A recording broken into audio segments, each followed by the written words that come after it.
How long has it been, Charity? That's a good question. Well, I've lived in Iowa City for almost 2 years, and I have yet to come to Kelowna. So I think it's been since maybe the last time I was in that Shiloh would have been like maybe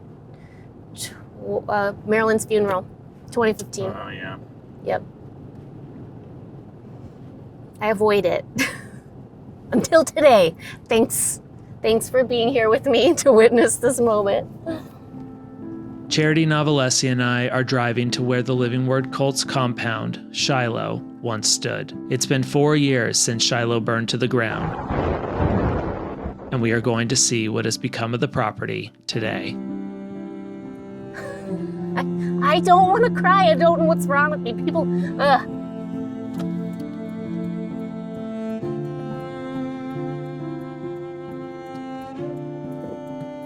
Oh, wow.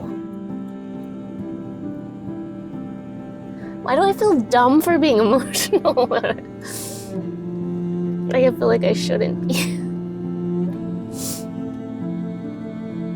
Can you try and spot any of the landmarks the way that it was? What does it look like and feel like?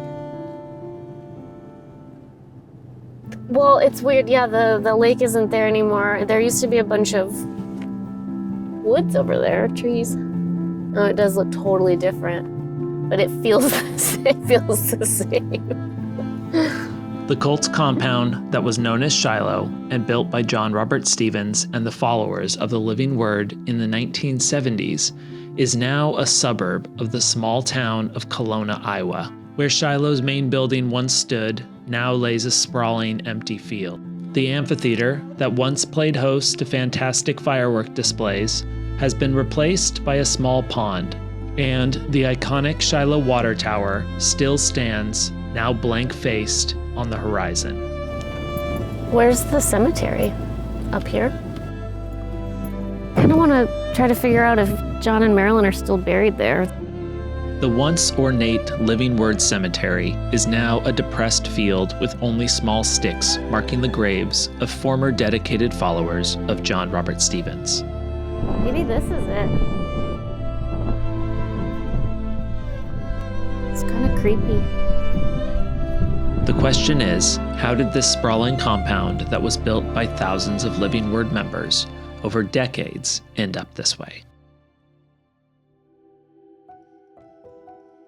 In the fall of 2018, Shalom Abrahamson released letters that led to the exposure of widespread sexual abuse in the Living Word Fellowship of Churches, led by then head pastor Gary Hargrave. She named Rick Holbrook and others. Since then, multiple lawsuits have been settled in favor of former members who experienced abuse and negligence at the hands of multiple church leaders. Gary Hargrave stated in an apology in the wake of Shalom's letters in 2018 that certain actions would be taken, including the initiation of the process of ending the Living Word Fellowship's legal structure, thus allowing each local church to decide on its own how to move forward as an independent local congregation. At the end of 2018, there were properties and assets funded by congregants of the Living Word sprinkled across the United States and beyond. In the 1970s, the Living Word had 100 affiliated churches, and at the end of 2018, just a handful remained. A compound in Shiloh, Iowa, a facility in Palmer Lake, Colorado, Church of the Living Word in Los Angeles, Living Word Publications building in North Hollywood, California, and churches in San Diego, Washington, D.C., Grants Pass, Oregon, Honolulu, Hawaii, and Onuhea, Maui. 6 years later, the Living Word is a shadow of what it once was. Some of the properties were abandoned, some still stand. Today on Oops, I'm in a Cult, we're going to track down what became of all the assets, find out who's loyal to the Living Word, and try to discover where the money is now. Show me the money. Show me these monies. We're rolling. We're just kicking this off. What is this podcast about, Charity? John Robert Stevens. The Living Word. The Walk. Hargrave Family Ministries. Let's expand out into things that matter. Let's get it out. Let's get the story told. You're going to watch as two former cult members try to de-dumbify themselves by doing a podcast about the cult that they were involved in their entire life. Thought it was a church, turned out it was a cult. Oh, there's a good tagline. That's what it is. That's it. Oops, I'm in a cult. When we conceived of this episode, it was in an effort to let former members know Yeah. what happened to all of their tithes and offerings, and not to mention all the volunteer labor that was put into maintain these properties, upgrade these properties, all the construction, all of the effort, all of the hours, the volunteer labor, in addition to financial contributions. Yeah. So essentially, it's like these congregants were the ones that funded the whole operation. Yeah. And then when everything collapsed, it's like none of us know where any of that money went to. If it's a now defunct organization, like where did all of our money go? Yeah. Most former members of the Living Word, in the wake of Shalom's letters and all the comments online and everything that kind of came out immediately after that in early 2019, late 2018 into early 2019, essentially just stood up and left because they were done with the fellowship. They were done with the teachings. They were betrayed by the leadership. They were hurt.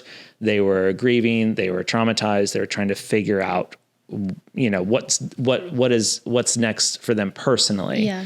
And in what happened there, they left multi-million-dollar properties behind that are owned by the organization. Now, originally, as we'll see, some of that was tied to the apostolic company and the governing body, and it was all tied to the fellowship, this thing that was huge, and all this money that was in it, and the various bank accounts and the various properties and all the assets and all the effort and all of that stuff, left it behind to essentially people that were still loyal and or tied to the organizations by signature. And so somebody had to figure out what to do. And something had to happen with all of this stuff. And so for the past 5 years, we haven't really known what's going on, and that's what we're trying to compile. And here. we were kind of waiting until the lawsuits were settled to really understand, like, if things were on pause because they couldn't do anything with these properties until then. Well, the lawsuits have been adjudicated and settled, and now it's like, well, okay, where do things stand now? And with some of these churches, we're going to look at, we did speak to former members who were a part of this transition time, right? Like what happened in the immediate aftermath of Shalom's letters, because everyone was like, what is going on? So there were meetings, town hall style meetings happening in individual churches. And so for a few of these, we had a chance to speak with former members who kind of gave us insight into what was going on and how things were handled, and the general sentiment among the group of like, do we move forward? How do we move forward? Or do we just leave this all behind? Yeah. And what right do congregants have legally and morally to these assets? Yeah, because there is some suspicious stuff here. There is some like weirdness, like I don't feel good about what I have learned. Let's go through all of our research and show you what we were able to figure out. It's everything from organization status to how much money everything was worth, land sales that have happened and transfers, new organizations that have popped up and beyond. Yeah. So we're getting into that. First stop, we're going to swing by Palmer Lake. Palmer Lake, Colorado. Hello, this is Mike Cabral with the TLW Video Newsletter. I'm here in Palmer Lake, Colorado at the Living Word Chapel. It surely will prove to be an excellent facility for future camps and conferences. When we came in here initially, it looked like apocalypse had happened. I mean, there's like half-drank water bottles and just like tissues on the floor, and it's like everybody just stood up and left. They like, literally just walked. Yeah, out like there's of the just building. they just walked out. We weren't anticipating that we would never come back. That was not the intention at the time. This was everybody's friendships, social group, identity, because we were a cult. Okay, show me that. What does it say? A love letter. Welcome to the cult.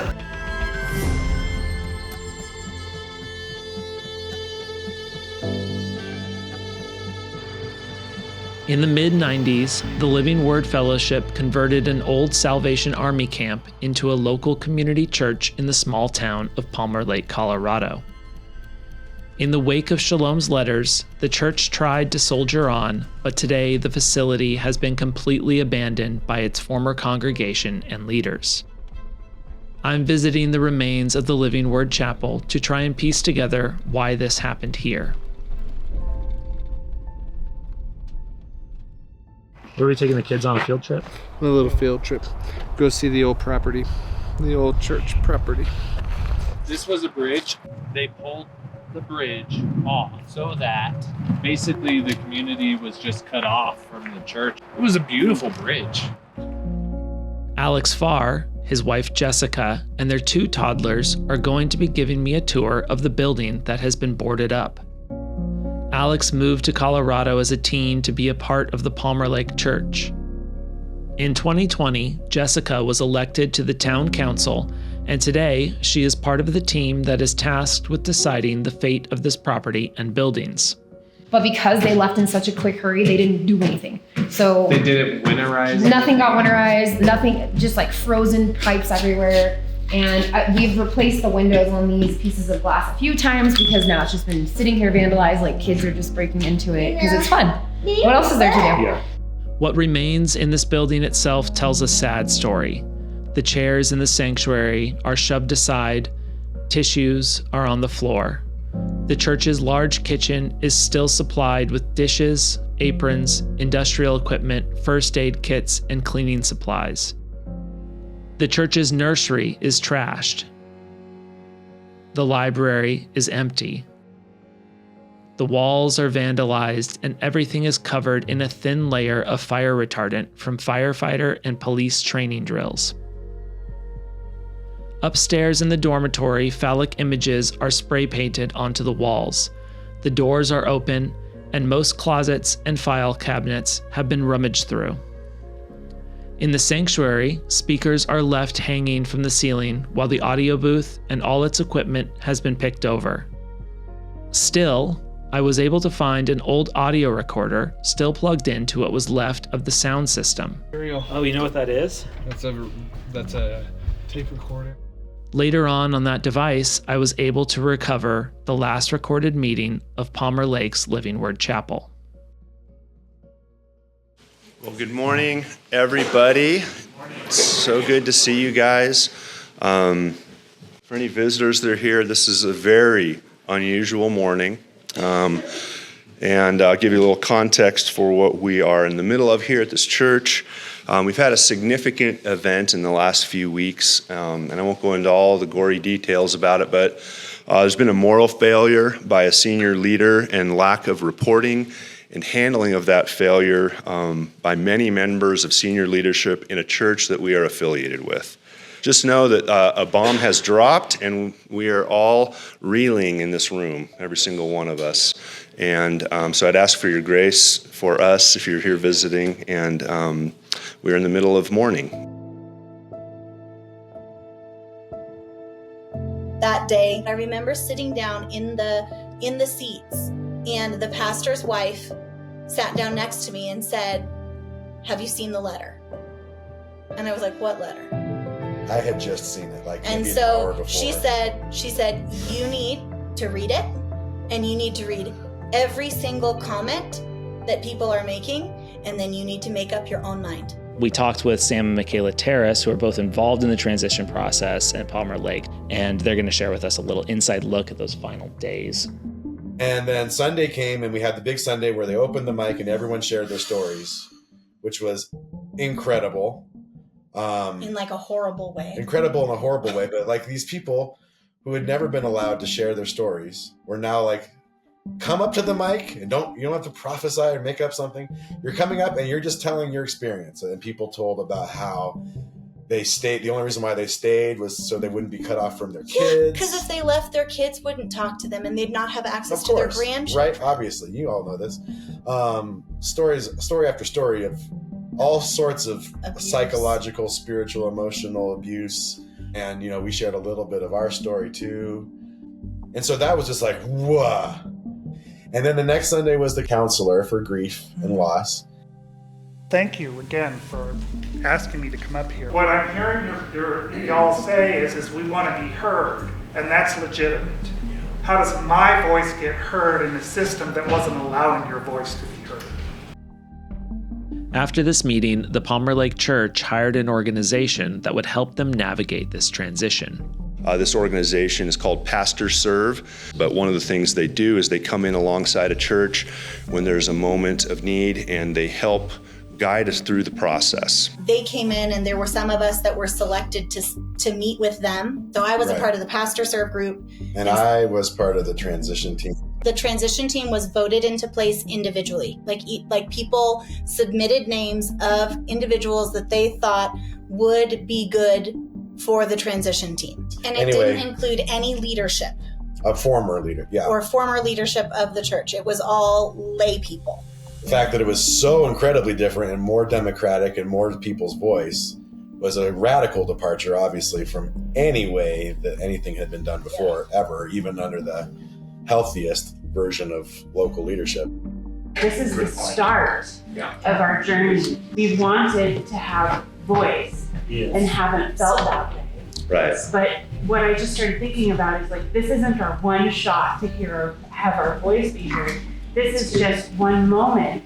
And then we're going to continue, I hope, more like this, where we're all being able to share our thoughts and ideas and decision making in that way. I think it was around like 80% that wanted maybe higher. Something to continue. And for some people, that meant not even having a church. That meant having like a community center where people got together and played pickleball, but just a way for people to continue to get together and be together. And then for some people, they wanted it to be a church. And then for some people, they wanted it to be a church based on the living word.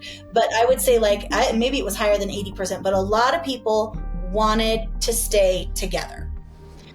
If they were here trying to do their own things separate of the LA body, they had an opportunity here in Palmer Lake to make something of a church. Why does things that are completely out of their wheelhouse dictate the fact that this body shuts down?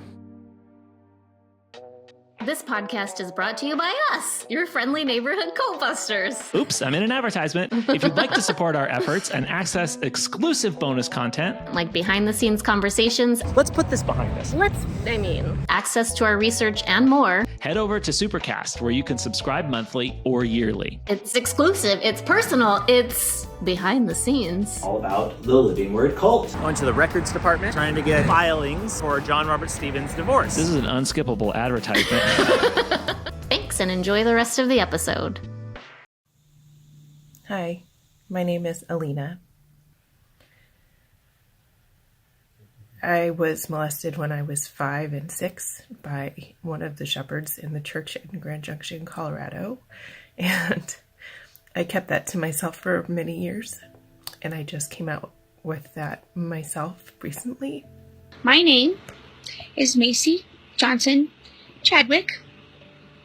My physical abuse was in Grand Junction, Colorado. As bad as that was, it totally paled in comparison to the abuse that we were put through here in Colorado Springs, in the church here in Colorado Springs, Palmer Lake. After reading Shalom's letters, hundreds of former members took to social media to share personal stories of abuse, making it clear that abuse in the Living Word Fellowship was systemic. And then he was having like panic attacks over some of the information that he was being told. And I mean, this is because people for decades hadn't been allowed to use their voice or question or critically think. The decades of history of abuse. The more that the pastor served learned about that, the more evident it became that they did not think we would be able to move forward as a healthy church. I was taught that you obey the shepherd. No matter what, you do whatever they say without question. Always. And that was because of how things were structured. We were kept asleep for a long time. And people are starting to wake up now. And the more people were reading what people were posting about their experiences through decades, the more people were able to go, oh no. And so by the time we hit the end of the transition team, nobody, I mean that we know of, nobody protested that doors were closed and would not ever open again. In mid-2019, this email communication was sent from the Living Word Chapel, Palmer Lake, board to the congregants. It reads, "The last 6 months have been tumultuous for all of us. We've received a unanimous recommendation from the transition team after working for months on this that they did not believe it was possible or viable for a group to move forward as a church, and we agree with this. This reality puts us in a mode of having to decide what to do with the assets of the church. We, along with the transition team, have received many ideas as to what to do with the assets, and we appreciate it. Our attorney is helping us come up with a process and set of criteria by which we can evaluate those ideas." I remember this palpable feeling of deep exhaustion. There was nothing left to give at that point. And it was just like, we need to take a break. And so the break became, it never started again. What was your take on like their experience? I just thought it was really, really fascinating and interesting because like I had left the church by that time, so I didn't know any of what it was like to go through this, and just hearing their process. I mean, it was really heartbreaking actually, because like they started to realize they had already a realization about the abuse that they had gone through, but then going through this process, and when everyone started like revealing what the abuses that they'd gone through, like Sam having panic attacks about it. It's like you're processing other people's traumas and realizing more of the depth of your own traumas, and then going, oh my God, how did I not see this all these years? It's just so much. So I can see why in the end, it's like, everyone's like, this is too much energy to put into something. I need to just go heal. Like it's amazing because like when through all of that stuff, the church falling apart and everybody trying to figure out what to do with the pieces, realizing they're not even equipped to pick up the pieces is devastating to realize like how, and then everybody sharing their trauma. It's like, oh my God, everyone, we're all experiencing it. And like, what are we even doing here? What are you trying to hold on to? Yeah. What is it? Even, the conversations of like, let's make it a community center where we can all see each other still. But it's like, that wasn't even going to work. No. And it couldn't really do it. And, so they couldn't keep that community. They realized going. it was like deep in all of our psyches, right? That like, if we all just kept hanging out with each other, it's gonna be more of the same, whether it's in a service format even or without not. the like centralized like belief system. Yeah. It was still just too much to be on a transition team of like, what do we do with the property? Yeah. What do we do? What do we realize that everybody has these like levels of trauma to deal with? Yeah. And our other source that we spoke with, she was a part of the transition team as well. And she, they mentioned the survey that was sent around, and she shared with us her survey and what she had said. And the thing that stuck out to me the most was like, I'm paraphrasing a little bit, was like, she did not want to continue as a church, even separate from the Living Word Fellowship, because she had a really good point. It's like, there's no way, we all carry the same baggage. There's no way that we can move forward together as a group and not repeat some of these same things, these same behaviors, these same ways of thinking, which I thought was like so insightful. And that's another person from our generation, right? Yeah. I'm just like, again, just always continuously impressed with the people in our age range, because it's like, oh my God, you get it. And some of the like old folks do out. too, but like the majority of us, I'm just like floored with some of these people like that, how they just immediately like got it. Yeah. And then some of these other people are like, still can't be convinced. I think there's a lot of layers to the experiences that are like hard to shake stuff. And maybe it's easier for when you're younger to realize like, oh, I never made the choice of this place. And so then when you go to make your choice, it's easier to like kind of throw it away. Whereas if you choose it you're stuck with it in a way. You're throwing away yourself if right. The identity thing. It's like Sam, I think Sam had mentioned that. So yeah, so we will circle back to Palmer Lake. We want to swing by Hawaii.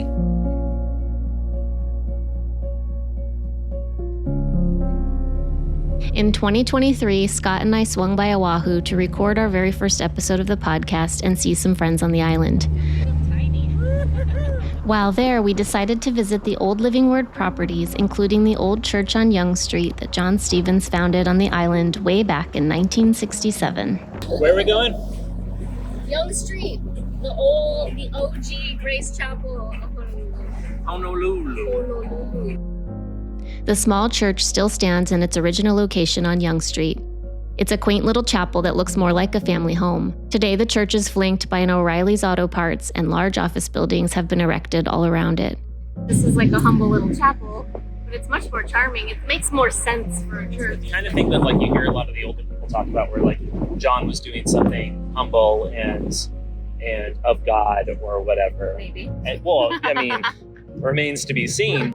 It decided to rain on our topless Jeep as we made our way over to a fairer part of Honolulu to see what's happening with the new property. Whatever it takes to get good living word content. I'm like walking out here in this water. It's like knee deep, it's low tide, and so you can sneak around the edge. There's a little bit of beach back there from the park.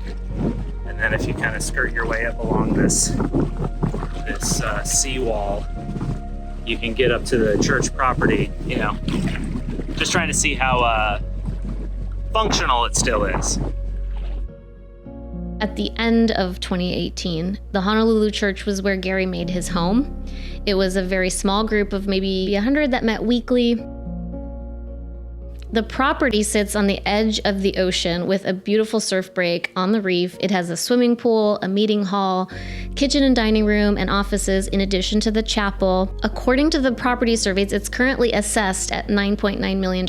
So the market value on that would be higher. Mm-hmm. So this is a nearly like a $10 million property that is sitting vacant. Absolutely beautiful location right on the beach. And I believe if my notes were right, that it was purchased for $5 million. Yeah, which is already like a huge, I mean, we had so many questions about that and heard speculations from a number of people. It's such a small church out there.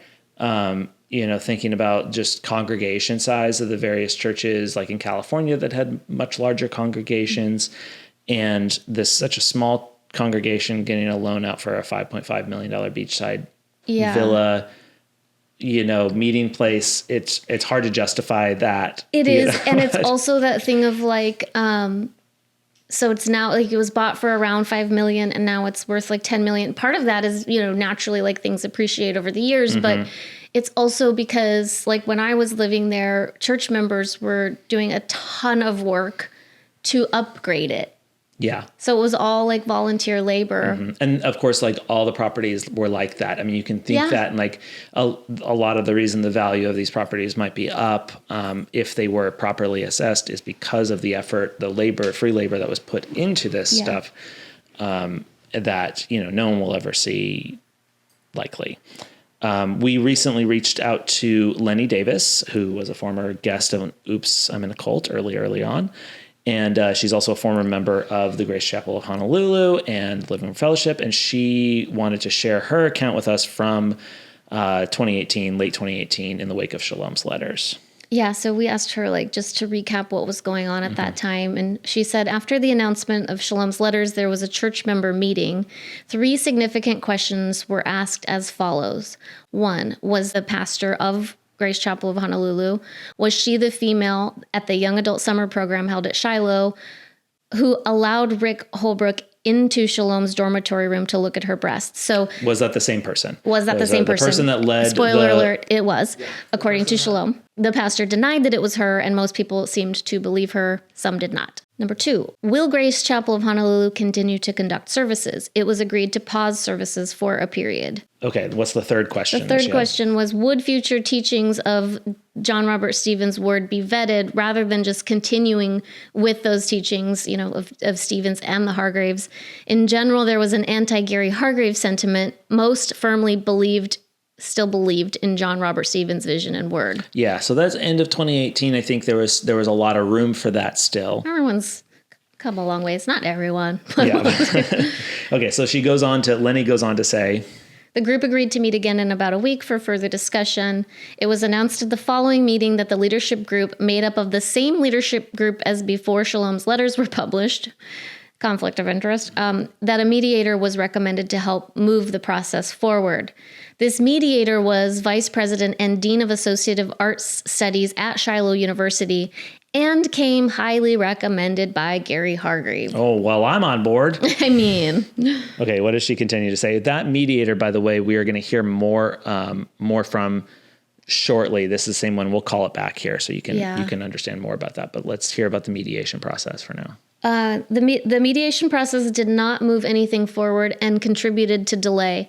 During these meetings, I repeatedly requested to see and read the Grace Chapel of Honolulu bylaws. My request was deflected many times, and finally I was granted permission to read the bylaws on the GCH property with supervision, and I was told that no copies of the bylaws could be taken from the GCH library where they were filed. While I read the bylaws, I discreetly took photos of each page.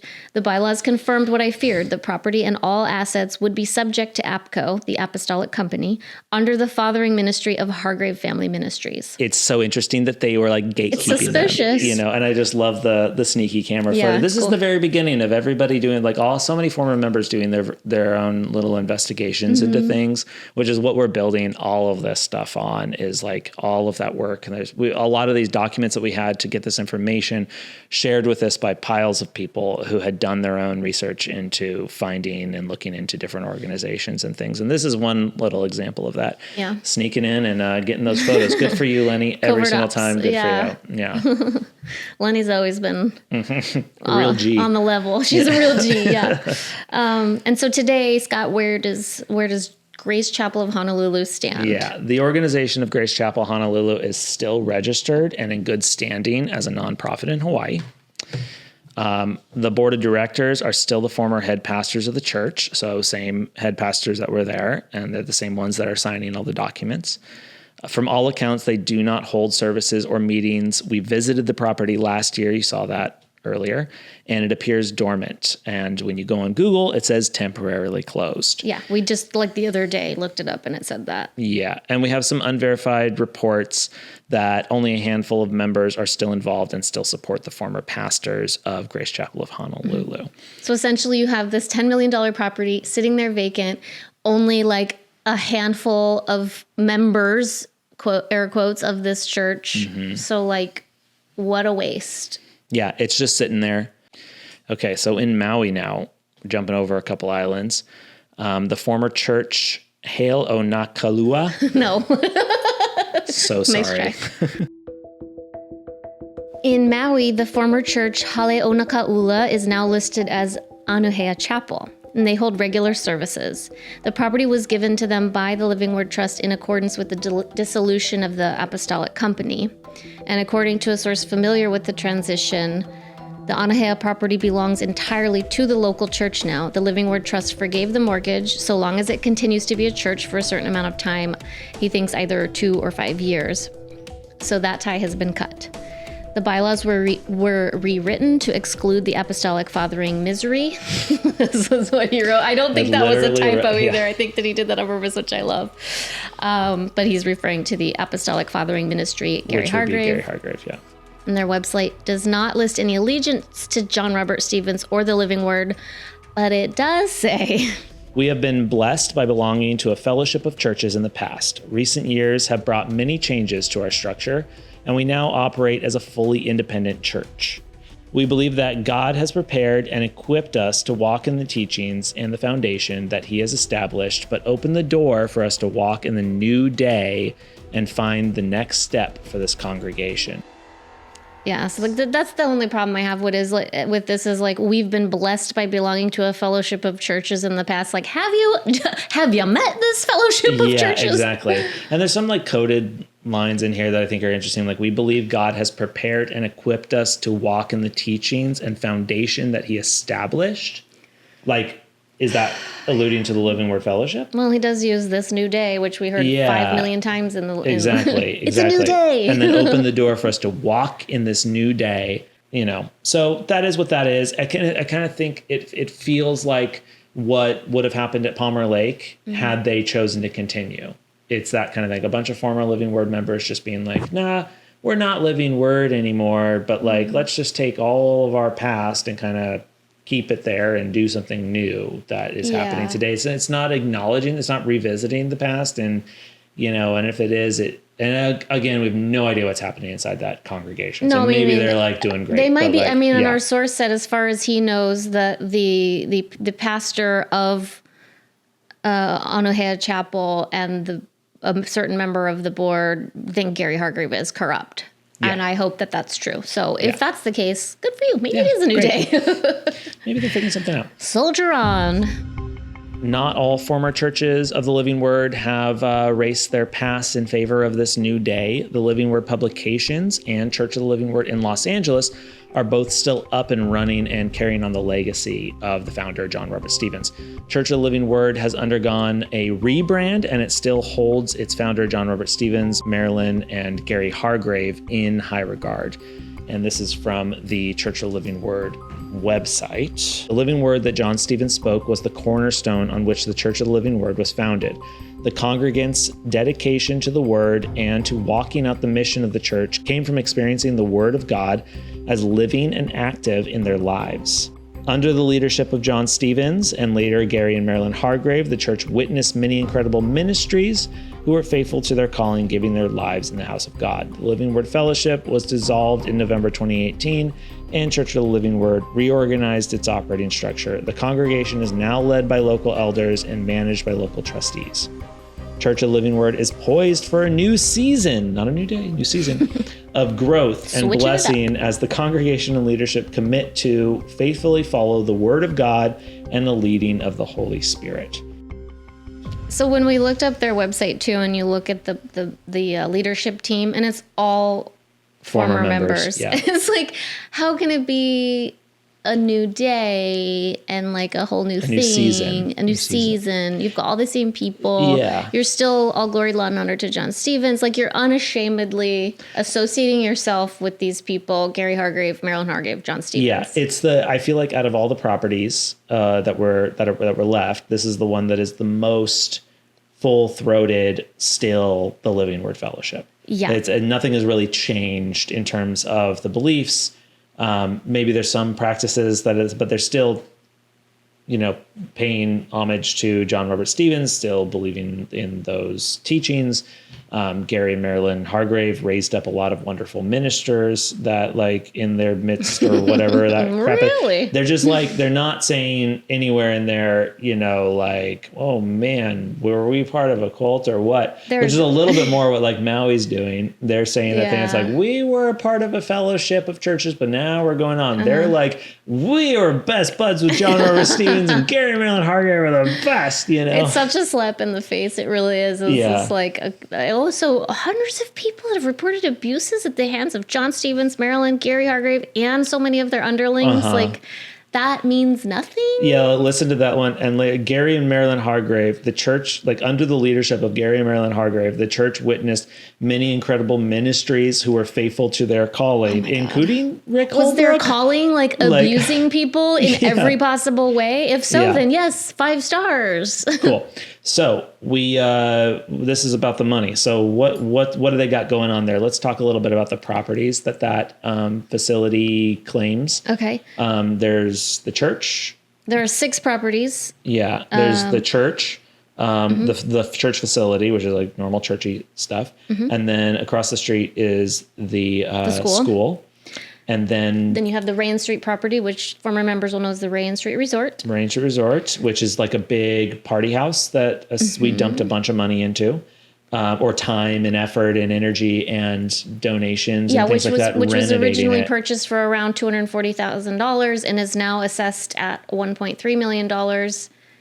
Oof. It's a good investment. They bought it in 96. It's a good investment, but it's like also like a shit neighborhood that no rational person would invest that much money into a property that's located basically under the 405 freeway. It really stands out because it's this really weird, like we were literally joking, maybe not, we shouldn't be joking about it, but people have died on the street, like from gunshot wounds and drug deals gone bad right in front of this house. But it's like beautiful landscaping and palm trees and like a fountain and circular driveway, big swimming pool, Lamborghini shoots out front, and like a swimming pool, fountains, and a hot tub and a fellowship hall, dining hall. Like, oh yes, and this was all Rick's court. Baby. And when we were all being voluntold to, when I was living there, it was like you were donating your time to remodel Rain Street. And Rick was all like, this is for you guys, like talking to the young people. This is for you guys. You're going to have your weddings here and you're partying here. And then he was the like most intense gatekeeper. Remember I told you he wouldn't let me have my wedding reception there because I had run off with some guy to Texas.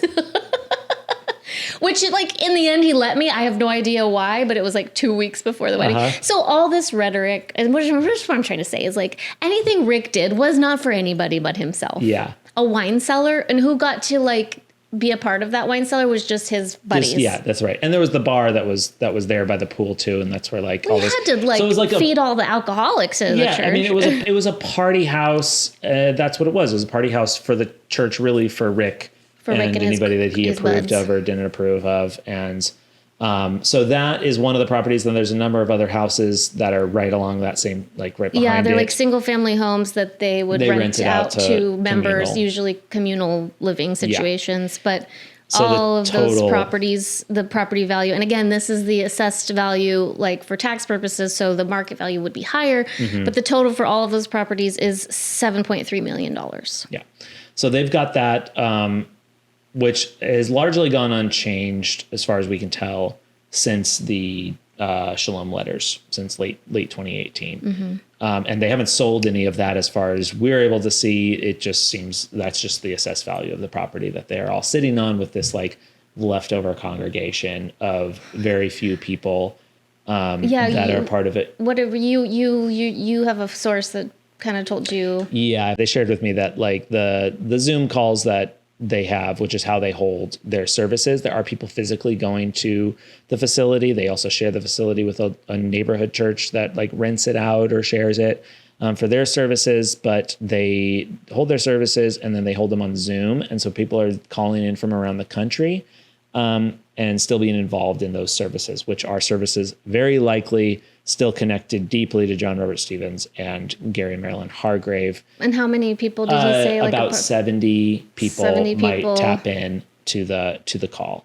To have a 70, so there could be a couples on those calls too. But you're talking about under 100 people all in from all over the country getting involved in it, and especially in the local area, how many people are actually taking advantage or using this property? What's going on with it? I'm no idea how they're able to maintain all of that. I did hear that they are renting the Rain Street Resort rooms out. It's unclear as to who. One neighbor explained it as what do you call it? Like frat parties going on, which I was like, that's not much different than what was happening. Yeah, Rick was like the quintessential frat boy, never done grown up. Yeah. Except for he never went to college, so he couldn't have been a real frat. That's right. So he created his own. Okay, so now across the other side of the valley in North Hollywood, we've got the Living Word Publications. That's where the facilities were. This was where Rick's studio was. It's also the location of many of the abuses that he is accused of in Shalom's letters and the following lawsuits.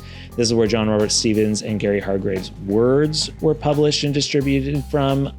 The unassuming building in North Hollywood houses multiple recording studios and offices where many of Rick's productions were prepared and recorded. When Rick was removed from the fellowship and after the collapse, all the intellectual property, meaning like the recordings and CDs and all of that stuff, were packed up and moved to Georgia, where the official offices of TLW exist today. And then those properties were sold. Yeah, because it was the original Living Word building, and then they bought the property next door. It seems like it was mostly as a warehouse to house like all the duplicated CDs and things that they would be sending out and other stuff, warehouse. So these two North Hollywood buildings on Atoll Avenue, the first of which was purchased in the 1970s, were sold in 2020 for a total of about $5.5 million.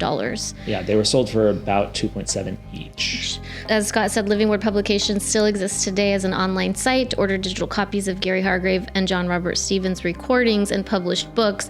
There are no physical copies of any of the tapes or books left in stock. It's just all digital. It's just all digital. We will come back around to see what is up with the Living Word Publications now, right after we swing by Palmer Lake. We're going back to Palmer Lake. Let's see what's going on there. Since the dissolution of the Colorado Church, the local leaders have stepped down. They have handed the property over to the town of Palmer Lake. Jessica Farr and the town council have been deliberating on what to do with the property now that the town owns it. We were given the property as a gift to the town with two circumstances, which I told you. One, could not sell it for 10 years, and then it should benefit the community. So those were the only things.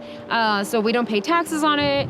We don't it was free gift to us as the church just left. It's the dormitories, Don't have lodging that. for the younger residents, With like a communal bathroom, so you just had like your own little room. Oh, yes. Oh, fun. Here's the blueprints. Their master plans. One time they had units planned around here. Yeah, proposed sanctuary. Maintenance building. This is the gym, playground, family center, daycare, caretaker, Gary and Marilyn's pad. It says right here, pad. Their pad. We got to get the keys to that. We returned the next day to see the special accommodations for the fellowship's leaders, Gary and Marilyn. This is a shithole. Yeah.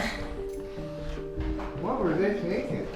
Just like the main property, the small one-bedroom bungalow has been ripped apart. A mattress was leaned up against the wall, dishes were left in the cabinets, and books were left on the shelves. The kitchen sink was literally ripped out of the counter, and everything in the bathroom was coated in various shades of purple and gold. For almost 3 years now, I have been in the process of many meetings, learning of what the town wants, what the people want, what do we want to preserve, what does the parks want, what does administration think we can use, public safety, etc., and what's the best use for the property. Honestly, it's an incredible 28-acre property, but we have all these buildings that were not being maintained by the church previously, and so now they've been sitting in our hands at least almost 3 years. So we're in the process though of figuring out long-term what we're gonna do. I'm proposing after the walkthrough today, like an estate sale, giving the eco spa their thing and letting the park start their trail. So then everybody kind of wins.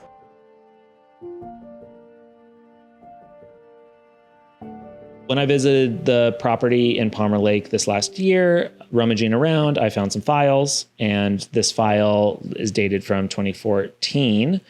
The assessor came by and said that the property was worth around $2 million, but suggested that they sell the property or that they list the property for $2.25 million.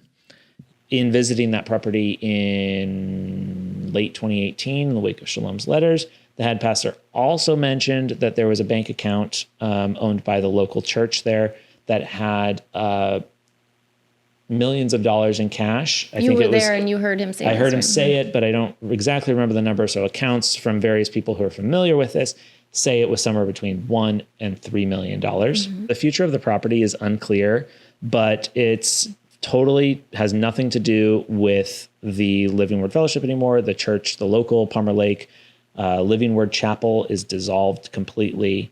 And what we were curious about is what happened to that cash that was in the property or in the bank account at the time. So we reached out to the head pastor or the former head pastor of that church, and we got no response. Instead, we are directed to a lawyer, and the lawyer has yet to respond to us. After repeated attempts to speak with the former board members, former pastors, and the lawyer representing the Palmer Lake Church, we've received no response. Hey, Scott and Charity here to let you know we've started a brand new podcast all about things mystical, metaphysical, alien, and woo-woo. A bunch of nonsense, as some people might call it. You're a bunch of nonsense. Each episode will dive deep into the waters of science versus spiritual, debating beliefs and facts. So we're not even trying to pretend we know stuff. Uneducated debate. I'll try to open Scott's mind to the magical wonders of the universe. While I try to break Charity's hypnotic spell with cold, hard logic. Shh, don't say that or you might hurt the spirit's feelings. Oops, I've offended the spirits.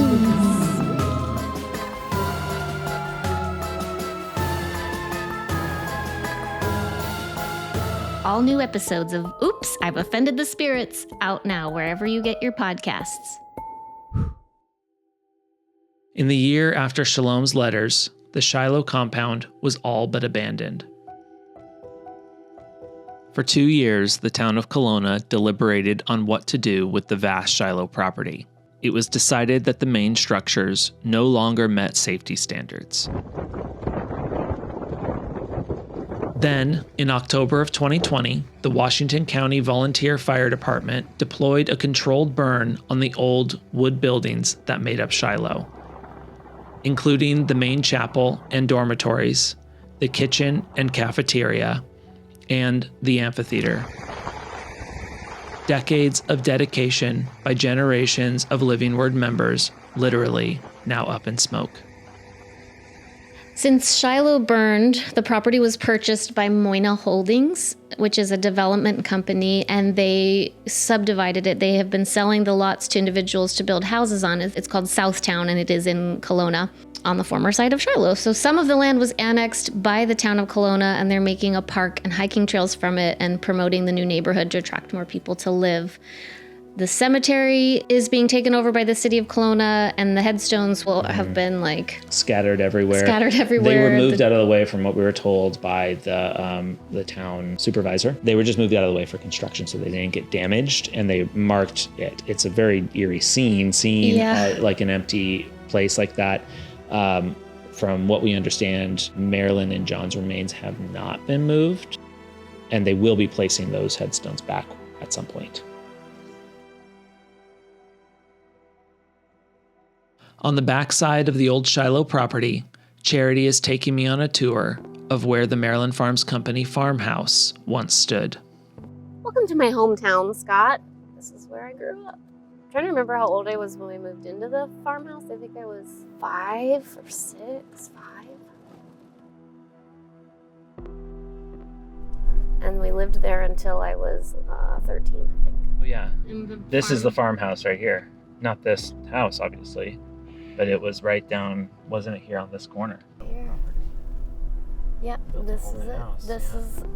That's it. That's actually on the same exact spot. It is, yeah, because it was rose up on a hill. That's the same driveway, same tree. Yeah. Those two, anyway. Nutmeg and Lindy. There's Lindy right there. The old farmhouse where Charity grew up is gone. In its place stands a newly constructed home. This actually, this feels really good to me to see that not there, because that house is every time I revert back to my childhood, the majority of my childhood memories, and not in a good way. I was always in that house. Well, not that house. Not that house, yeah, the house that used to be there. And then what's weird is we had to move out, and then the Ed and Dottie Forbes moved in, and when I became involved with the Forbes, I was in that house all the time again as an adult in my 20s, and they were some of the most abusive shepherds I ever had. And so, I don't know, it's just weird, that same place was compounded, the childhood trauma and then being a young woman. So, fucking glad it's gone. And it all looks so much smaller now, which is such a cliche, but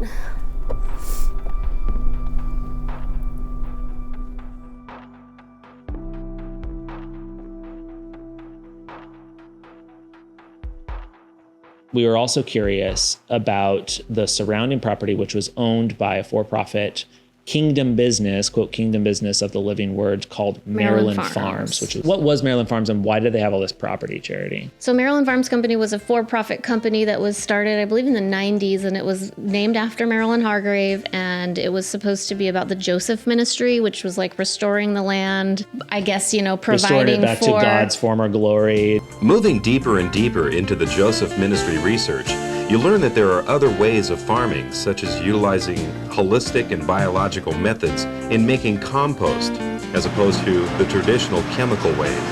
Ed and Dottie Forbes and the rest of the crew at Maryland Farms Company are working diligently and applying everything the Lord is revealing on restoring the land and creating healthy, wholesome foods. It was a part of our big push in the teachings of the living word, with all the of diet. health, diet, and connected to living forever, resurrection life, and all of that stuff. It was connected, but it was a company created to create tinctures and vitamins and tonics and have and raise livestock and sell all of this stuff. But they also had an exotic animal farm. It was very disjointed for a long time. They took a trip to Africa, Kenya so that they could study exotic animals and make it make sense. Feels like they just wanted a free trip to Kenya. A lot of exotic animals died in the Iowa winter. Anyways, that's Yeah. Maryland Farms. They owned a lot of property around They owned a lot of Shiloh. property, and like I said, they were a for-profit company, but that a lot of the work was done by volunteer labor, myself included. Mhm. I made tinctures. I think they eventually hired like a couple of people, paid staff, but that was like really later on, like in the maybe like 2003, 2004 time period. But they did own a ton of land. Mhm. And so these property records that we looked up from the county assessor's website, Shiloh had sold some property to Moyna Holdings. I think it was around a total of around $750,000 worth. But then Maryland Farms was the seller of all this other acreage, Mhm. which was mostly ag land. We found that at least some of this land was purchased by Shiloh Mhm. organization and then transferred to Maryland Farms. Yep. Which is an interesting thing that we're going to kind of walk you through because there's a lot of like different interesting things from it. But essentially, Shiloh would be funded, of course, by donations and offerings and Mhm. tithes and that kind of stuff. And they bought land and then they gave that land for free to Maryland Farms. But let's track the kind of numbers in it. So the So first this time is- that land shows up, It's 22 acres that it was 10. just two private parties like bought and sold in 1970 for $10,000. Then that property was sold in 1986 by just a local person to Shiloh for $312,000. And in 1986, $312,000. in today's money, that's $875,615. It's just a good, and we'll see why this is still interesting. Let's keep going. What do the records say? January 3rd, 1986, Shiloh buys that land from The private seller. the private seller Mhm. for $312,000. And then less than a year later, just a month shy of a year, Shiloh sells that land to Maryland Farms for $0. Yeah, transfers it essentially, just gives it away Yeah. to Maryland Farms. So you can see how it's a Shiloh, the organization, is just giving that land over to Maryland Farms. And then recently, 2021. In 2021, Maryland Farms sells that land to just a local person for $286,000. So that's what's bizarre is like in today's money, rewind 1986, it would have been in today's money $800,000, and then they sell it for $286,000. Yeah, it's crazy what the discrepancy in price there is just a really weird. It's really weird, and what I Yeah. find the most weird about it is like, and we'll get into how we spoke with Phil Forbes, who used to run Maryland Farms Company and handled all of these transactions. Yeah. Like he did say that a lot of the land sold for like over market value. So, but this looks to me like this is all over the place. It's just a very strange, like Yeah. the numbers don't really add up in it to make it make sense. But I think that was this one that stood out. We don't really have like an answer for Yeah, it. I it's think just the curious. only, like the one thing that I think is interesting is it's, other than the numbers being weird, is that like you're seeing how Shiloh and Maryland Farms were just kind of together and, Mhm. and trading stuff back. And there's more to that we're going to get to in a second. So let's continue that property, the Maryland Farms property, over the last 4 years since 2020. The property was sold to various people in the community. Some of them are former members. Some of them are Kelowna locals. Mhm. You know, Charity recognized most of the names that we saw there. There were a couple land sales to a church called English River Chapel that we found interesting. Mhm. So we looked up English River Chapel. We looked up English River Chapel, and it appears to be a new offshoot of the Living Word Fellowship, Mhm. Living Word Church, that consists mostly, with many former Shiloh members on the board of English River which Chapel. is again publicly listed. You can look that up. Yeah, you can look it up. So according to a source familiar with the English River Chapel, they maintain a library of Living Word materials, and the worship services largely consist of old TLW songs. Mhm. We also saw that they bought that church with a mortgage, a partial mortgage or Partial something. mortgage. It was what was interesting to Yeah. me was like the purchase price was like $750,000, which was how much Shiloh got for selling Oh, the that land to is Moyna interesting. Holdings. Yeah. But then we saw evidence that English River Chapel had taken out a partial mortgage. It's very. It's just weird. We couldn't really figure it out. What's to add to it? These are curiosities. Again, like we don't need anybody. Like, we're not like running wild with it. We're just kind of looking at what the records are telling us here.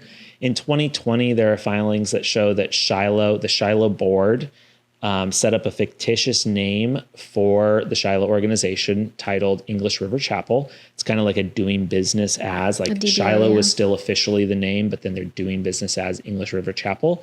They deactivated that at the end of the year. And at the same time, the English River Chapel entity was created totally separate from Shiloh. So Shiloh still exists and English River Chapel exists. They're two separate entities. They have different people on their boards and signing their documents and publishing their, that information. Looking at all of the sales of the acreage, the majority of it was sold by Marilyn Farms Company.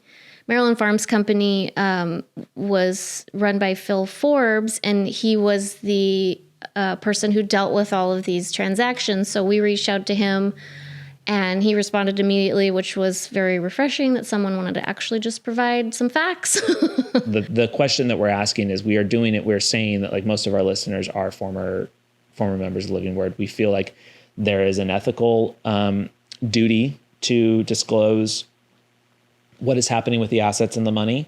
There is no legal duty to disclose any of this stuff. So it is a little refreshing when we do hear from it. So explain the situation with Marilyn Farms. After we looked up all these sales, what do we do? So Phil Forbes was the agent involved with all these sales. And so we asked him, like, what happened with all of the earnings from the sale of these lands? And especially, and I did mention in my email, like, that transaction that we mentioned, like, there was this acreage that Shiloh bought and then sold to Marilyn Farms for $0. So that would essentially be like tithe and offering money that was then rolled into a for-profit company. Then all of that land was sold. Who got that money? Yeah, I think it's a great question, because it's not as clear as like a for-profit company doesn't. It goes out to. It's not a nonprofit. It doesn't have to stay in that thing. Right. It's a for-profit company, and that's why we were concerned, because like who was on the board there? Was it Gary Hargrave? So and Phil responded right away and said the land was sold to various buyers and the equipment was sold at auction. Monies were distributed then to the stockholders based on the percentage of stock ownership in the corporation. The stockholders are Shiloh University, and the Living Word Inc. So like Living Word Publications. I did verify that particular fact with him, that it was Living Word Publications, which is now in Georgia. So no individual person benefited from any money, because legally the money belongs to the stockholders. That was what he said. That's what Phil said. So, but what's curious is, like, we don't know the percentage, how it was divvied up, who had how much stock and what. So, but Shiloh University and Living Word received the total monies from the sales, which totaled $5,843,993. That's right. That's a lot of money. $5.8 million is a good chunk of money from all that land sales. And who did he say the money went to? Who are the stockholders? The stockholders, Shiloh University, and the Living Word. Okay. And Living Word in Georgia. So I think we want to look into it. I think the easiest one that we look at first is Shiloh, which was the church, the compound, the organization. There, they took some of that money, and that organization is still filing. It's still up and running. But our question about that is like, what? It is? Like, why? Oh, like it is, like it's a stockholder? Is that what you think is interesting? Well, no, like that Shiloh even exists as a corporation anymore. Well, they have a bunch of money. So then what do they do with that money? Exactly. The individual currently listed as the president of the Shiloh Corporation was contacted and responded to our query with, yes, we are working on closing down the Shiloh Corporation. And when pressed for additional information, asking, once the corporation is closed down, what happens to the existing funds, they replied, there will be a report put out once things are completed. Then the next thing is to look at the Living Word. So back Living Word in Georgia, we already talked about the buildings that they sold in North Hollywood and how the organization moved to Georgia and runs this Living Word publication website where they still sell and share John Robert Stevens and Gary Hargrave material. I almost said paraphernalia. It is paraphernalia. And so we are going to we're kind of guessing like how much money do they make, because we don't know the percentages, but if you kind of just split it into thirds, it's a couple $1 million each. But we don't know for sure. But we don't really know. So, but they do have that $5.5 million from the sale of the 2 buildings in North Hollywood. Yeah. So they got that infusion of money. They then got a few $1 million from this, or possibly, some infusion of money from this. The CEO of the Living Word Publications is Steve Siebold, who has been a leader at the Living Word building and publications for years. And so we wanted to reach out to him to see, if he could tell us anything. We are going to share with you the email that we sent to them. So I said, being that Steve is the registered CEO of the Living Word Inc., according to Georgia Corporation's Division Records, we would like to know if you care to comment or provide clarity on what the Living Word is currently doing with those funds. Are you operating as a church, holding services, or anything of the sort? What are the daily operations and or functions of the organization, and who is on your staff? Do you have paid staff members? Are you yourselves drawing a salary from these funds? And if so, what service are you providing?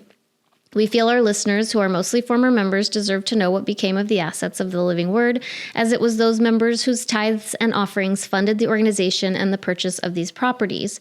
And part of the reason we wanted to ask this is because looking at the Living Word website, it's basically the same shit that's been on there for years.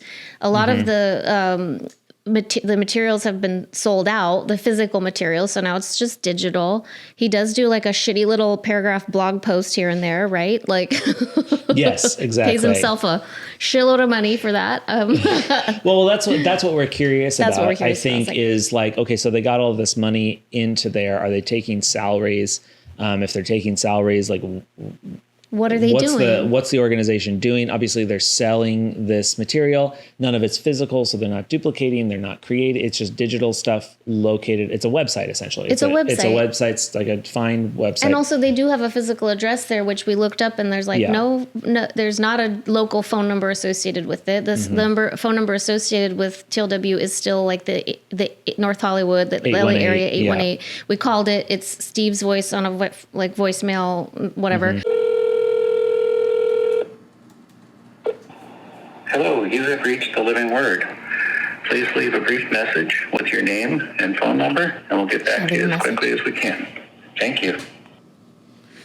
That's Steve Siebold. Yeah, he's still on there. That's probably the same thing they've had recorded since probably just some phone sitting in an empty warehouse. But the Georgia address is just these kind of office suites. They look sort of warehousey, but they're different businesses in each one, and certainly not a place where they could be holding services unless it's 4 people. But maybe. Yeah, there's no advertisement of services. It's not a church. It doesn't look like a church. It doesn't act like a church. It's an office building. It's publications, and so but they're not physically publicizing anything, publishing anything. Or publicizing, either way. Does anything. And so it's just basically that website with a blog post every couple months when a feast rolls around, and they suggest which one to download, which tape from John Robert Stevens to download. But see, so that's the thing that's really suspicious and concerning, is that because it is a nonprofit, and they're, him and his wife and whoever they deem to be their staff, they could be drawing salaries, and it would be legal, but it just doesn't feel ethical. If they're not actually performing any service. They're performing a service for, we said, maybe 70 people, right? Those are the people that are tuning in to CLW to do the services, that are still connected to John Robert Stevens and Gary Hargrave in terms of loyalty. And so the service they're providing is a page to download this stuff at $4 a pop or whatever it is that they're charging for the download for a group of 70 people. And they have a big pile of cash. To fund this incredibly difficult operation. And there's nothing that would keep them from taking some of that money and say we're going to give a offering to Gary Hargrave every month, or that's right. That's the black box of the black hole, a nonprofit religious organization, because they don't have to report any. They can just do whatever they they can't do whatever they want with the money, but they can there's nothing illegal about one nonprofit donating to another, as long as it fits within the guidelines of their of their articles of incorporation or whatever. But it just seems shitty, like all this money, and like there's just all of us former members who are more and more every day coming forward with like the repercussions of what happened to them under this leadership. Yeah. In response to our inquiry, the current CEO of Living Word Publications, Steve Siebold, said the following: TLW is functioning as it always has, as a not-for-profit 501c3. The funds are handled with integrity for the purpose of the corporation, which is to make the messages entrusted to us accessible and available. So the question of like, okay, so where is the money? That's where it is last seen for the Living Word. So that Shiloh has received money for land sales and property. Mm-hmm. You know that the Living Word Publishing has received money for the assets of the Living Word that they are entitled to. Mm-hmm. Last one was Shiloh University. Shiloh University was one of the stockholders of Maryland Farms and received an infusion of cash from those sales. So Shiloh University is now operating as Shiloh Learning, which is dedicated to K through 12 education in like homeschool and online learning. They consult with other Christian schools to help them like teach Christian values better or something like that. So it's basically just a consultancy. Yeah. But what I found curious was like there was no like list of fees, like hey, we provide this service, this is how much it costs. It was all just contact us for more information. Yes, it's just one of those. And so when you look at who runs this, it's one former member of the Living Word, Chris Reeves, who was also running Shiloh U, and the other person that runs it is Mark Glenn, who is not a former member of the Living Word. Now, Mark Glenn's an interesting feller, and we're going to have to talk about him just a little bit from what we were able to gather. So first, Mark Glenn, if you look up his background, he's a Christian educator, a mediator, church mediator, and that's what he was brought in for. But when he was brought in 2018, he was already an employee of University of Shiloh. Yeah, so that's the thing is like so he was brought into CLW and he was brought into the Honolulu church. That's who we were talking about earlier. That Lenny was talking about was brought in as the mediator in that highly recommended by Gary Hargrave again. So this guy had just started working for Shiloh University, according to like LinkedIn and stuff, at the beginning of 2018. And now he is running Shiloh Learning. He was brought in as an independent, mediator for the Honolulu and Church of the Living Word. He is the voice that I believe I played from one of the meetings that they had, or I went on about. He's the guy that in past episodes on the you didn't play his, but you played. No, because he was talking about his travel. Remember how it was 40 minutes of him talking about travel? This is the guy. I'm very busy and important. I'm very busy and important. And so he was brought in to mediate for the school in Los Angeles and the church in Los Angeles and trying to deal with all of that. It's supposed to be independent, whatever. So he is also, he's doing Shiloh Learning. Mm-hmm. He is also running on some level, he is running the North Valley Christian School, which is the renamed version of Centers of Learning, which was the school that belonged to the church. It still belongs to the church. It's renamed North Valley Christian School. He is running it to some degree there. He's not the principal, but I think it's something above that. I don't know if it's board member or supervisor or something like that, but he's running it there. So anyways, so that's who this guy is. He's sitting, it's interesting to me because he's sitting on this Shiloh Learning thing that just got an infusion of cash from Maryland Farm Sales. He is working at the school in Los Angeles and running that thing over there. And he was somebody that was supposed to have been brought in as an independent mediator. Now he's deeply embedded in it. Yeah. And what's key, I think, here that's not benign and shouldn't be lost on you is that Centers of Learning, or the North Valley Christian School, is run and operated by Church of the Living Word, which we've already talked about is dedicated to John Robert Stevens and Gary and Marilyn still. They're still connected to that. According to the website, this is something you should read too that just further drives this point home. In the early years of Church of the Living Word, the founder, John Robert Stevens, received a promise from the Lord, from the scriptures, all thy children shall be taught of the Lord. Out of this promise, a vision was imparted to the congregation for a school that would provide quality education in an atmosphere of openness to God. Church of the Living Word believes that North Valley Christian School is part of its congregation's calling and ministry to the community. Okay, this problematic cult that still follows the cult leader, still follows the teachings of Gary and Marilyn, who we have covered multiple times in the lawsuits about their problematic beliefs and how children believe about sex and how they should be treated, how there was multiple cover-ups of pedophilia and abuse at the school, related to the school, connected, not to mention Rick Holbrook and all the abuse that happened in there. They're still following and connected to Gary and Marilyn, and they're running this school, and this guy who was supposed to be on the outside is in there with him. Yeah, it doesn't seem like he would be able to give an unbiased, opinion as a mediator if he stands to profit in some way, or if he ends up profiting in some way. Like, was he ever unbiased? It just feels weird to me. Idea. It's just and really, knowing what he knows though, because people were telling of all the abuses and stuff, and still he's like, sign me up. I want to be a part of that. Yeah, and he's okay with the school being connected to Gary and Marilyn Hargrave and John Robert Stevens. And that's my problem too. How delusional do you have to be to put on this website the name John Robert Stevens? Because if you're a parent and you're thinking about enrolling your kid in a school, maybe you would look that shit up. Who's John Robert Stevens? And then they don't even think about the fact that they would find all this stuff on the web about John was a cult leader and whatever. So that's just weird. Yeah. And so there's just these connections. You're seeing, again, this is, I think, what we're kind of showing. You're wondering where your tithes and offering went. They bought property. It sat in that property, and it's owned by these organizations. It gets sold and paid out. This is where the money is ending up. It's ending up in these organizations that are still very deeply connected to John Robert Stevens and the Living Word. We made multiple attempts to contact Dr. Mark Glenn for comment, both via email and via the Shiloh Learning website.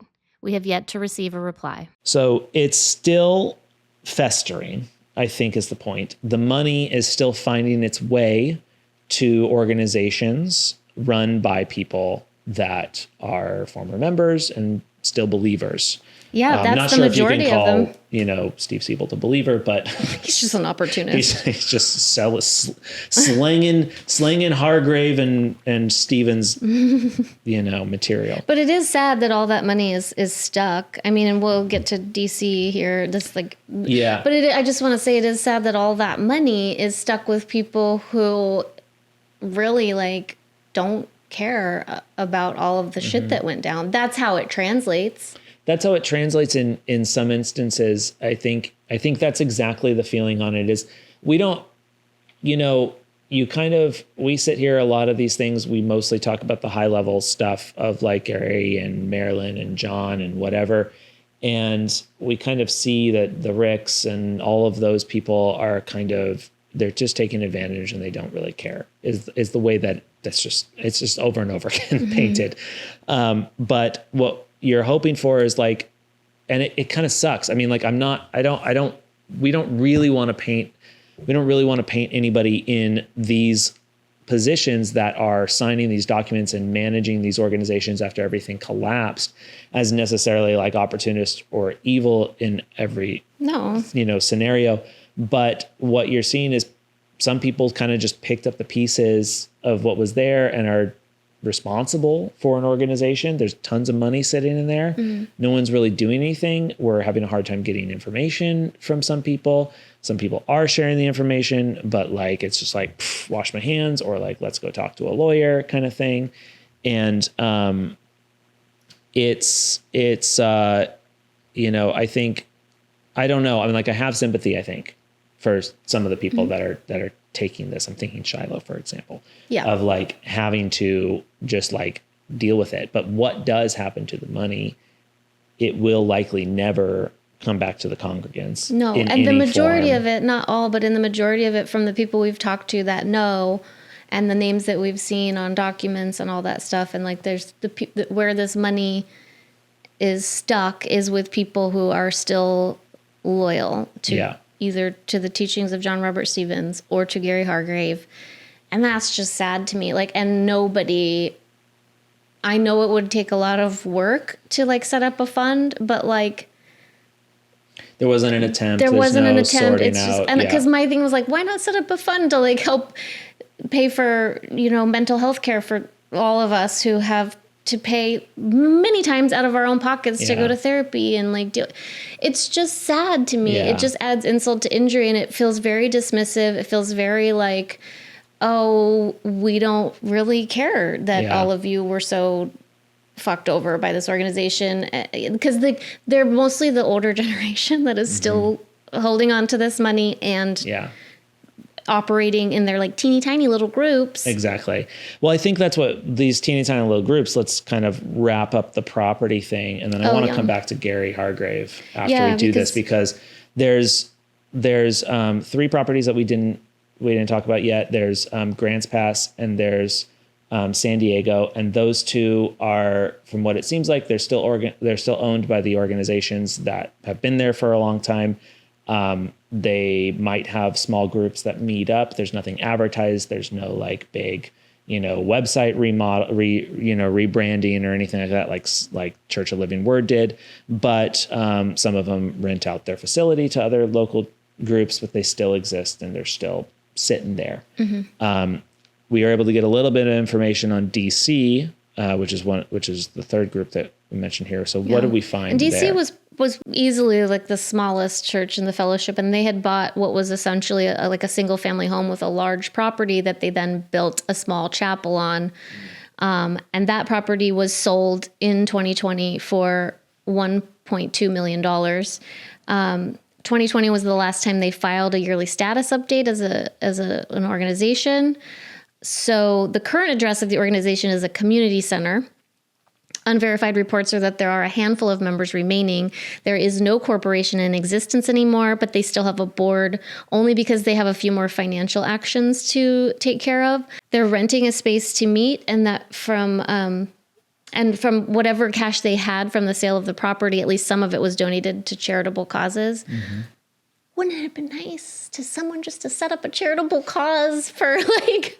It's true. It's kind of like the Palmer Lake Church that I feel here. It's like, it sucks that the people that put all of their energy into it didn't get like some sort of just acknowledgement or, some sort of action to like help with the damage. But I'm glad that it's going off to now. We don't know what charitable causes that is. It would be great to get a list because charitable cause could be Hargrave Ministries. It literally could be. It literally could be. Now, I want to go back to Hargrave because that's how we started this whole thing, is the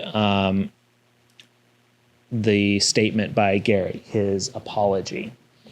And his apology was, 2 things. One, it was the initial process is going to be breaking up the apostolic company and letting the churches to the wind.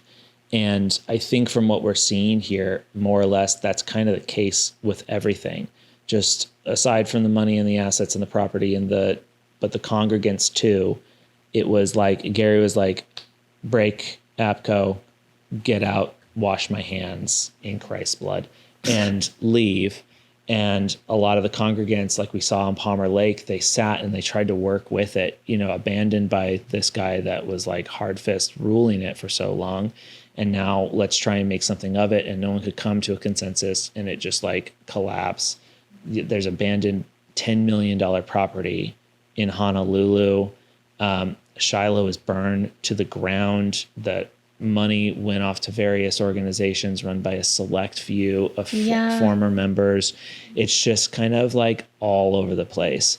And Gary, lastly, I will personally resign from any authority within the church or church leadership to simply retire or pursue other avenues of livelihood. And it is clear that his other avenues of livelihood are to come back to the very few people that are still dedicated to him and sling merch. Yeah. and say, And take them on Jerusalem trips. take them on Jerusalem, send little videos out that say, please donate to me, and I promise I'm going to do something in Israel with this money. Mm-hmm.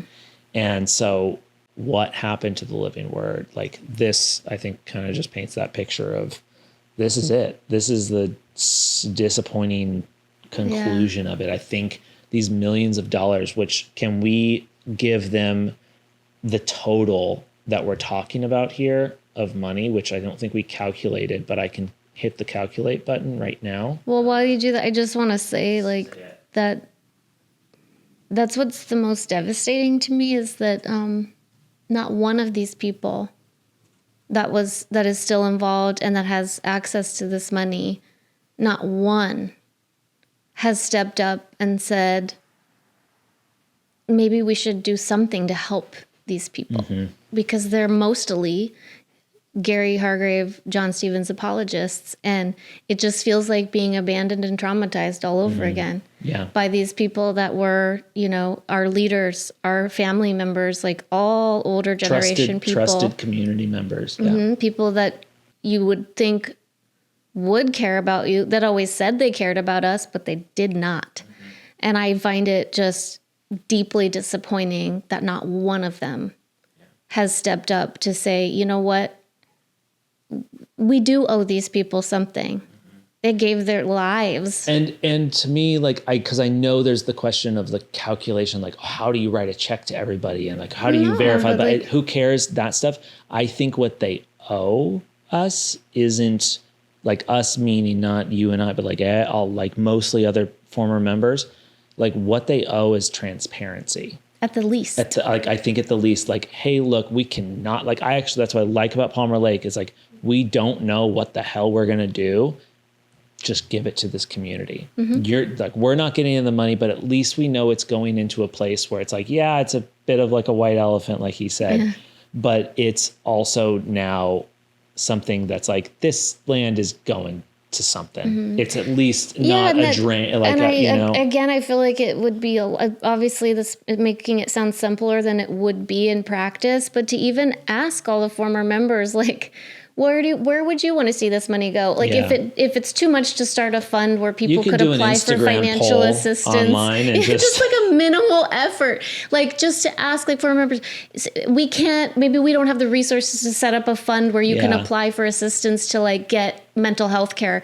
But like, where would you all want to see this money? What's a cause you guys are passionate for? And like, do you think that that's like, I don't know. I think out of the realm of possibility. Let's take this with the full context because the computer has finished its calculations. Oh, great. Okay. Don't look. I want you to guess how much it's a ballpark, obviously.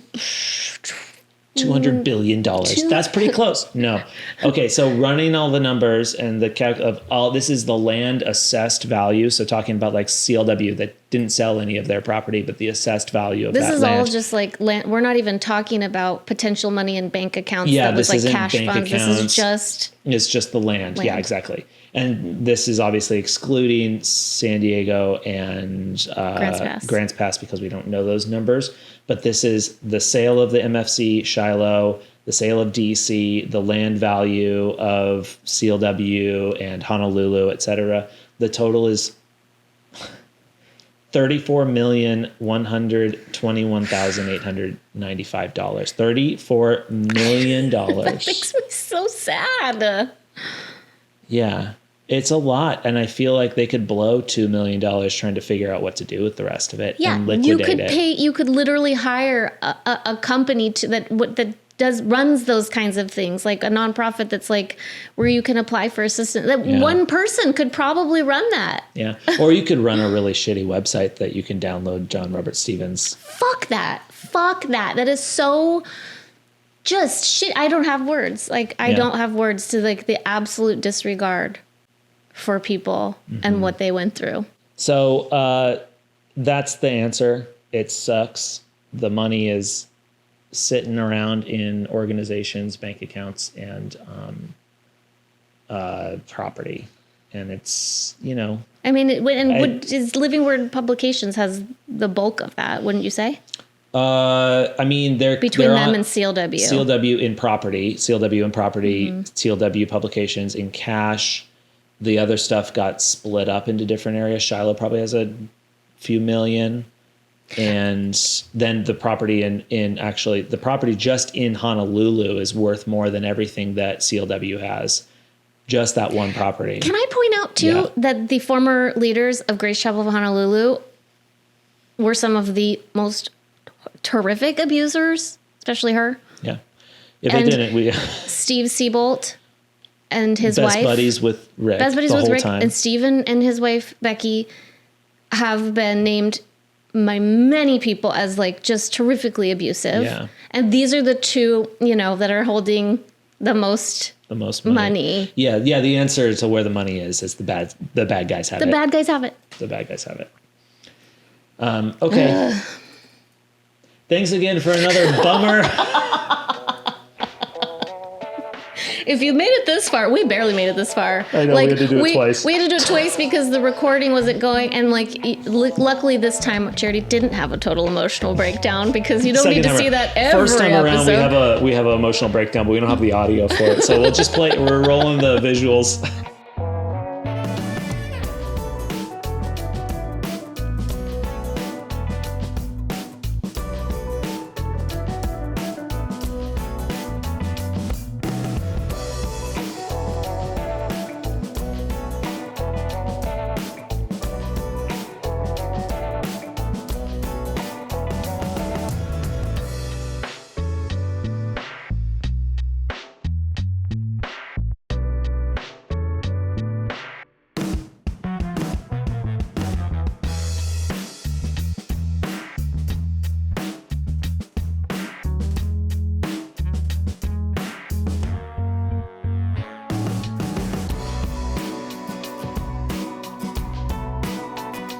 Thanks for listening to Oops, I'm in a Cult. Please rate, review, and subscribe on Apple Podcasts, Spotify, and YouTube. Follow us on Instagram at Oops, I'm in a Cult Podcast. Support us on Supercast by visiting our website at oopsiminacult.com to subscribe and receive exclusive bonus content. Or email us at oopsiminacult@gmail.com. Take it easy and don't join a cult. If you or someone you know has a mental illness, is struggling emotionally, or has concerns about their mental health, there are ways to get help. Use the resources linked in the description to find help for you, a friend, or a family member.